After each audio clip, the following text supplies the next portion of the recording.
Hey guys, this is Julie. A couple of things to do on the market recap. We got the short squeeze, and it was a difficult short squeeze. It was not the easiest squeeze to trade. It came very late in the day. Basically, we hung in there on the daily ones, right in the middle of the range, until late in the session, and we did pop the one late in the session. It popped up to the daily two and the R ball three. Now we are, sitting on 6 month two, right? So we've got our 6 month two right here, 64.75. But the NQ 6 month two is a little bit higher. And since the NQ is the one that really matters, just be aware of that. It's up here at 23,621. It's also sitting on a quarterly level. There's like that 6 month and quarterly level right there. 23,621. So we're right at 586. So we're pretty close to tapping out that level again, which is at resistance. So we'll see if we can break it and come up to this next level, 23,694, or even higher, 764.50, or do we fall back down? We're right in the middle of the NQ weekly mean, and we hit the daily one and fell right back down. So we never got out of the daily one. Went from daily one to daily one. We got that nice coast to coast, but it was difficult to trade too. It was very wicky. They fought it, came back, fought it, came back. And there was, pent up demand on the sell side, no doubt. There's a bunch of pissed off bears in this market. So we got, you know, the halo to work this morning, thank God. Stay away from ChatGPT. It's not a coding platform. Gemini helped me get it right back on track. What happened is the ChatGPT 5 version came out, and it looks great initially, but then it takes you down this vortex of this loop of it changes things. It takes my code and changes it, and you don't realize that different iterations have made these changes each time along the way until all of a sudden you realize there's a product that doesn't even match anything that was on the original specs. And I'm the one that created the code and gave it to them. So with, their help of putting it in language code to get it to work. But the formulas and the methods for the option levels. So Gemini was able to get us back on track, and I won't be using ChatGPT anymore for coding at all. If I want to get a narrative or something like that, or some research, it's perfect for that. But don't get involved in your coding. I learned the hard way. But like I said, I had the other issue with the platform eating my indicators. Plus, that I was just beside myself that the code had changed so badly with ChatGPT, not understanding what was going on until I realized and posted this morning that it's not a language coding platform at all. Don't use it for that. So, and we're back on track. So I'm very pleased about that. Hopefully I can get some good reports going out in the future soon with our other products. I'll try to get it's streamlined also. It's not as convoluted as ChatGPT had me going down some rabbit holes, I gotta tell you. I was up to version 30, and with ChatGPT, I went from 8 to 30 with this crap, all in like 2 weeks with it. I was about ready to pull my hair out. I do not know what was happening. So I'm back on track. My code is locked down. It won't change anymore. I don't have to use that collab crap. And I'll get Gemini to run my reports.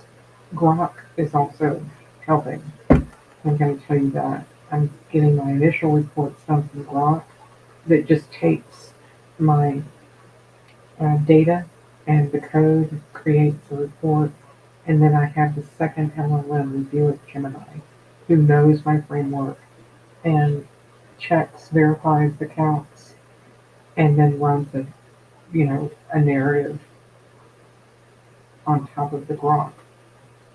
And it worked pretty good today. So we got the SSR um, signal of the later, this squeeze, dealer squeeze. That worked out really good. So um,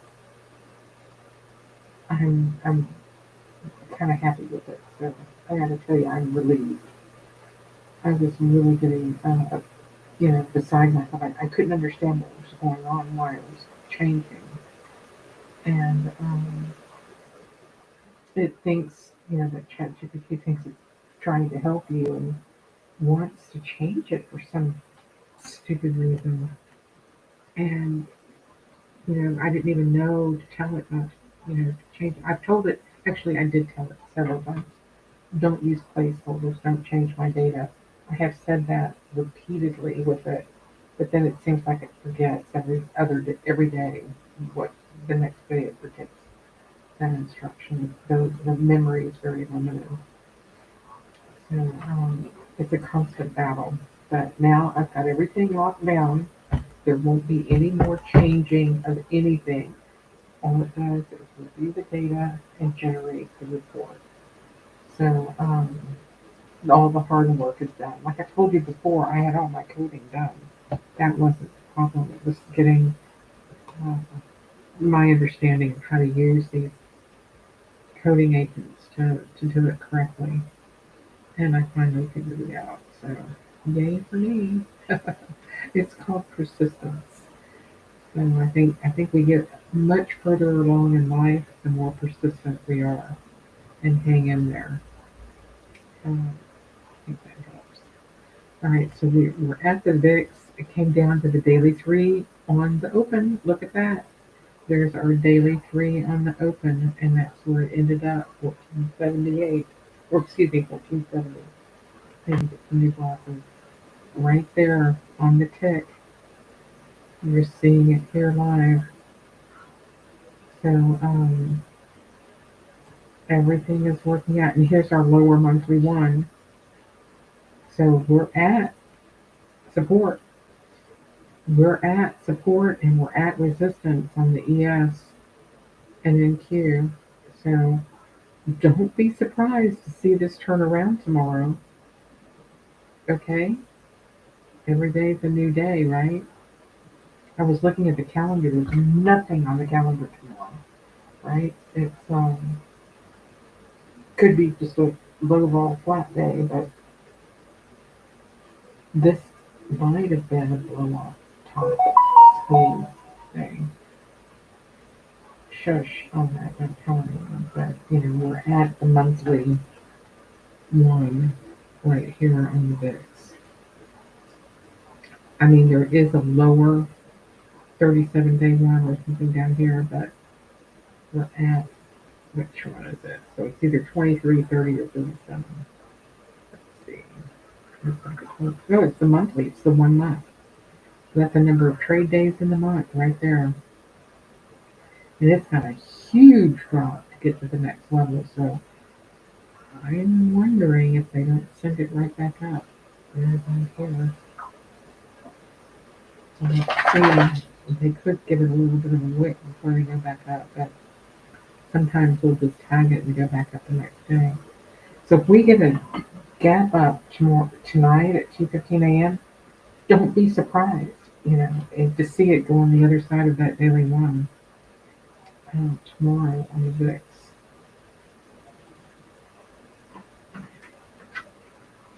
So we would open and see what that looks like. All right, guys. ES got up to the R ball 3, so that's the daily 3 range. One period, the 14 is above it. And we flew through the R ball on the SPX and got to the daily 2 H roll. The difference between the R ball, that's one period, high to low, expected range. One period, high to low, expected range right there.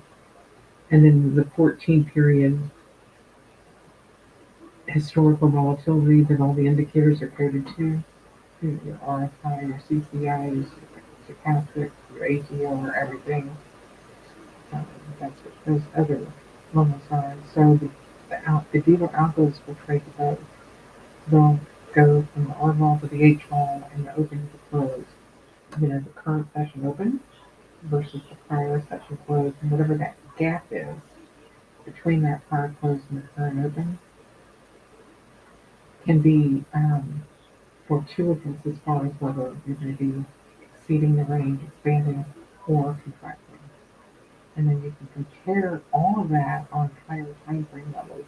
Like I just showed you, weekly, daily, monthly, quarterly. And it's so much nicer being able to put my levels into a good, analytical model that once I show it, here's realized volatility, here's historical volatility, here are the option levels, here are my coding methods to generate signals for it, looking specifically for skew, dealer positioning, I calculate max gain, I'm running, some, I want things to show me what the sentiment will likely be in gamma and dealer positioning on these hedge lines. And I gotta tell you that the open interest for the options don't show you the actual hedge lines most of the time.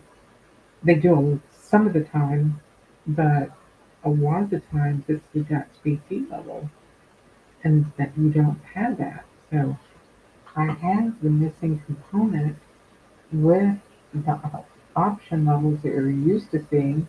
So when I combine the two of them, that's what makes my framework so strong, I think.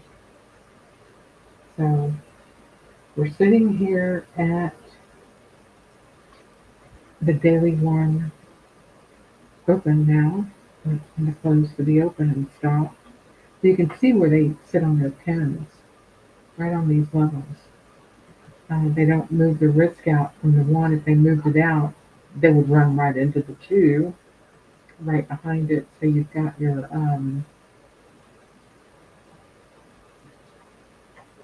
R ball two. You see your R ball is inside the one.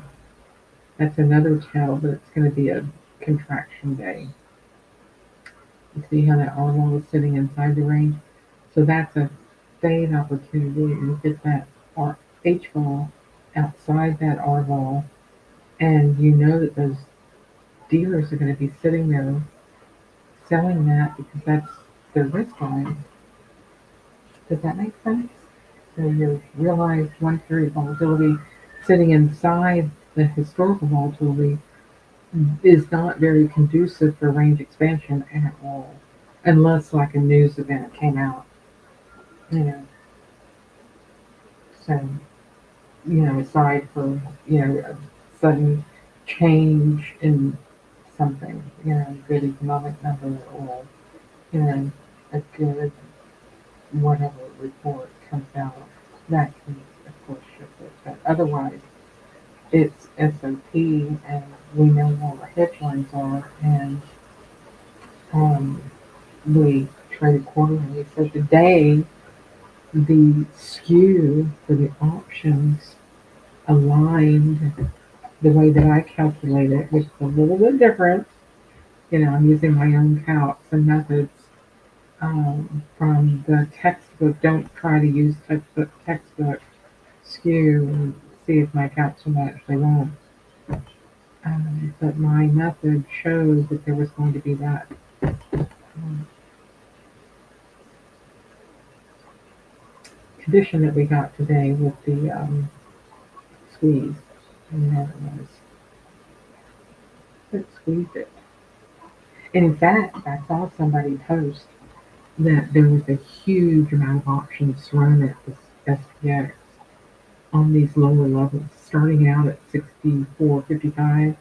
So they rolled it up from 64.55. They doubled down at 64.75, and they had to put like a ton of orders on it. 30,000, I think it was. So that's a huge amount of orders just to get out from being underwater. So my squeeze worked. Squeezing. And they hedge with ES, not SPX. So just keep that in the back of your mind. So if an SPX level breaks, look for your ES level really to trade to, not that SPX level. All right. That's it for you, for me. Appreciate your patience and understanding, and we'll be back on track in the morning. Hopefully, I can give you more than one report tomorrow. Now that I've got everything working. All right, y'all have a great night. I'm gonna sleep well tonight. Thank you so much. Take care. Let me know if there's any questions.